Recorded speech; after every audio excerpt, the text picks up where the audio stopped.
tuntas, kupas tuntas, mantap. Assalamualaikum warahmatullahi wabarakatuh. Selamat berjumpa di Atik Kep Channel. Pagi hari ini kita akan mengupas tuntas tentang kehamilan di luar kandungan atau kehamilan ektopik terganggu. Monggo Mbak Evi, ini pengalamannya ada cerita apa lagi nih? Iya, dari teman saya ini. Iya, teman saya tuh kapan hari katanya sih harus dikuret. Nah, katanya dia kehamilan di luar kandungan. Operasi gitu. berarti Iya, operasi ya? seperti Oh, itu. sudah dioperasi itu? Sudah dioperasi, sudah dikuret, katanya ya masih usaha dulu buat berikutnya. Lah itu kehamilan di luar kandungan itu kayak gimana sih? Iya. Apa di luar? Iya, oke. Iya, jadi gini saya jelaskan ya. Kehamilan itu sendiri harusnya kalau normal ya, itu kan di dalam kavum uteri ya, kavum uteri. Nanti bisa dilihat ya gambarnya kavum uteri. Nah, kalau kehamilan di luar kandungan itu hamil tapi tidak pada tempatnya, Mbak. Tadi itu kan tempatnya di kavum ya, di rahim, dalam rahim ya. Tapi ini tidak di tempatnya. Lah tidak di tempatnya itu di mana? Bisa di tempat tuba. Tuba kita kan ada dua ya, kiri, kanan. Apa tuba itu? Tuba itu saluran telurnya itu.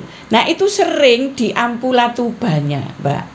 Yang tuba itu kan ada bagian kecil, bagian besar lah. Itu sering di ampula tubanya itu. Atau bisa juga di serviks di bawah itu. Ya. Jadi pintu masuk itu antara liang vagina ke rahim itu kan ada serviks ya itu. Itu kadang bisa nempel di situ. Jadi tidak di kavum uteri atau di dalam rahimnya. Sehingga keluhan pasien kalau kehamilan di luar kandungan itu dia keluar darah jelas ya. Pertama mennya berhenti, pasti ada tanda hamil itu ya, tidak menstruasi ya, itu ada, dia tidak men. Kemudian dia juga diperiksa HCG-nya atau PP tesnya itu dia positif juga. Nah, untuk kehamilan ektopik terganggu atau kehamilan di luar kandungan yang terganggu itu biasanya rata-rata usia 12 minggu itu sudah tidak bisa bertahan. Ya, tapi ada juga yang sampai 20 minggu sampai 16 minggu tergantung dari tempatnya itu, ya. Karena hasil pembuahan tadi Mbak Evi, harusnya dia masuk ke dalam rahim kavum uteri tadi, tapi dia mencloknya ya dia di ampula tubanya atau di saluran tubanya. Lah saluran tuba kan sempit, sehingga bayi kan berkembang ya, berkembang besar gitu kan. Lah dia besar, tempatnya sempit, akhirnya pecah. Nah, ini tandanya selain perdarahan, sebenarnya perdarahan itu banyak, tapi dia ditampung di dalam rahim. Di dalam rahim. Jadi kalau di USG gitu ya, ada perdarahan numpuk di tempat di luar rahimnya itu. Itu yang bahaya sekali, makanya nyeri perutnya sangat hebat pada pasien kehamilan di luar kandungan, sampai pingsan kadang pasiennya Mbak Evi. Sampai shock itu saking nyerinya, ya.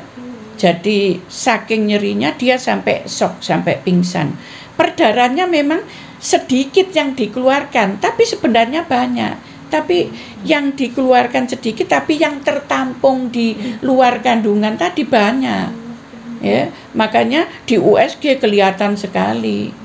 Nah, kalau sudah ada tanda-tanda hamil, kemudian ada perdarahan sedikit ya, kayak merah kecoklatan gitu, tapi nyerinya hebat, sudah bawa segera ke rumah sakit. Karena itu harus istilahnya segera dioperasi. Kalau orang kesehatan istilahnya sitooperasi ya. Saat itu harus dioperasi, nggak boleh ditunda. Iya, karena perdarahannya tadi di dalam itu loh Mbak. Kan saya kan nggak ngerti Bu ya. Kalau misalnya kehamilan di luar kandungan tuh sudah pasti tidak bisa dilanjutkan. Nah, itu kalau sudah terganggu ya, sudah jatuh itu tidak bisa dilanjutkan. Ya. Nah, ada juga Mbak Evi, dia jatuhnya ke abdomen, rongga abdomen. Jadi dia masih bisa bertahan gitu, tapi ya tetap masih tidak bisa dipertahankan sampai aterem sampai endak bisa. Karena apa? Kalau dia sampai jatuh ke rongga abdomen atau rongga perut, dia di situ akan menimbulkan nyeri, bermasalah karena di situ bukan tempatnya dia hidup.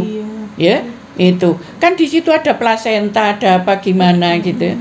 Pasti dia akan keluar. Itu loh, tidak bisa dipertahankan. Nah, untuk faktor-faktor yang menyebabkan kenapa dia kok tidak sampai di tempatnya tadi, itu kemungkinan dia mau nempel itu terjadi gangguan karena jalannya itu berliku-liku. Mungkin tubannya terlalu panjang karena kita itu dikasih batas waktu, Mbak Evi. Perjalanan itu dikasih batas waktu. Yang habis, sudah waktunya habis dia nggak sampai gitu loh ya. Nempel di tempat itu. Jadi Tuhan itu sudah mengatur sedemikian rupa ya Allah, Maha besar benar. Jadi dia dikasih target itu, makanya hidup itu kan harus tahu targetnya ya gitu. Nah, itu jadi tubannya panjang atau tubannya itu sempit karena ada bekas-bekas mungkin ada infeksi yang sebelumnya sehingga sikatrik timbul ya, brenjol sehingga nggak cepet jalannya, dihambat. Itu pasti kandungannya kurang bagus itu loh Mbak Evi. Tapi apakah di kemudian hari masih bisa hamil dengan bisa hamil lagi, tergantung tadi penyebabnya. Kalau dokter sudah mencari, nanti kan ditindaklanjuti. Ini kehamilan ektopik terganggu atau kehamilan di luar kandungan ini kok terjadi itu kenapa? Itu nanti ahlinya dokter SPOG yang cari. Oh, ini karena tubannya, kita selesaikan tubannya dulu. Gitu. Jadi dicari satu-satu memang ya. Tapi kalau sudah pernah kehamilan di luar kandungan, potensial untuk itu lagi. Potensial itu. Nah, itu nanti juga dokter akan memberikan solusi. Mau diapakan? Kalau memang terus seperti itu, apa harus bayi tabung gitu kan? Karena ini ya normal, misalnya sperma ovumnya ada gitu, jadi nanti langsung ditanam di rahimnya, tidak pakai jalan-jalan tadi karena jalannya tidak memungkinkan kan gitu ya. Itu nanti semua akan ada solusinya gitu ya. Jadi ibu-ibu semua sebenarnya harus diwaspadai kalau pada saat hamil muda itu ada perdarahan, ada keluhan, harus cepat dibawa ke fasilitas kesehatan gitu ya. Oke, masih ada lagi? Terima kasih banyak. Terima kasih. Oke pemirsa, demikian tadi kupas tuntas tentang kehamilan di luar kandungan. Mudah-mudahan bermanfaat untuk kita semua. Jangan lupa subscribe, like, share, komen. Matur nuwun. Wassalamualaikum warahmatullahi wabarakatuh. Jangan lupa gabung di Atik Channel.